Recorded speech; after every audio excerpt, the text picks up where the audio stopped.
Hello student, मैं आज आपको संकुलन प्रभाज अर्थात इकाई सेल में परमाणुओं द्वारा घेरा गया आयतन के बारे में बताऊंगा। इस पर आधारित एक क्वेश्चन बोर्ड में ज़रूर आता है। स्टार्ट करते हैं। संकुलन प्रभाज पैकिंग फ्रैक्शन।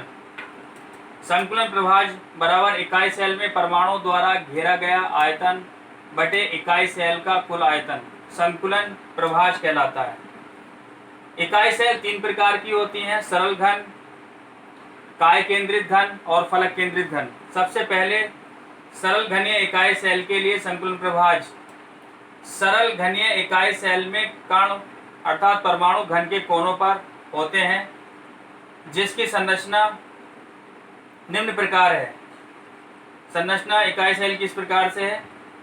एक सरल घनीय सेल में परमाणु घन के कोनों पर होते हैं और एक कोनों पर जो योगदान होता है 1/8 होता है। घन की भुजा और परमाणु त्रिज्या में संबंध A = 2r के बराबर होता है। सरल घन का संकुलन प्रभाज। एक परमाणु सरल घन में एक परमाणु होता है तो एक परमाणु द्वारा घेरा गया आयतन बटे घनीय इकाई सेल का आयतन। घन परमाणु का जो आयतन होता है वो 4/3 πr³ होता है और घन के इकाई सेल का आयतन a³ भुजा की कोर की लंबाई a है, इसलिए यहाँ पर a³ लिखा है। इन सभी को कैलकुलेट करते हैं तो 0.52 आता है, या इसको लिख सकते हैं 0.52 × 100 बराबर 52%। अर्थात सरल घनीय सेल में परमाणु द्वारा घेरा गया आयतन 52% होता है और खाली रिक्त स्थान 48% होता है।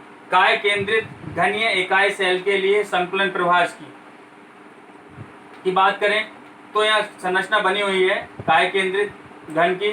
कोनों पर जो परमाणु होते हैं, एक परमाणु कोने का जो योगदान होता है वो 1/8 परमाणु, और जो केंद्र में होता है उसका योगदान 1 होता है। इस प्रकार काय केंद्रित घन में दो परमाणु होते हैं।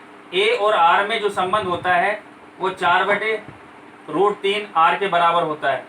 BCC का संकुलन प्रभाज दो परमाणुओं का आयतन, क्योंकि दो परमाणु होते हैं, और घनीय इकाई सेल का आयतन a³।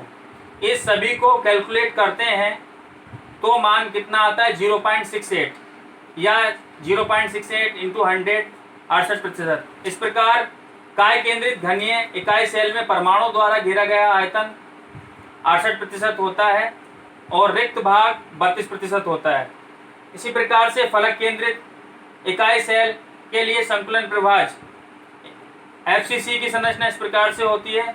कोनों पर जो परमाणुओं का योगदान होता है 1, और फलकों पर जो परमाणु होते हैं फलकों के केंद्र पर 1/2 होता है। इस प्रकार 6 फलकों से 3 परमाणु और 8 कोनों से 1 परमाणु अर्थात 4 परमाणु हो जाते हैं। A और R में जो संबंध होता है A = 2√2r होता है।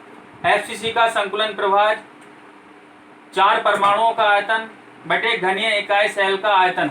इन सभी को हम कैलकुलेट करते हैं तो 0.74 आता है, और 0.74 की 100 से गुणा करते हैं तो 74% आता है। इस प्रकार FCC में परमाणु द्वारा घेरा गया आयतन 74% और रिक्त भाग 26% होता है। हर साल बोर्ड कक्षाओं में इस पर आधारित एक क्वेश्चन जरूर आता है। पिछले साल काय केंद्रित घन पर आया था। धन्यवाद।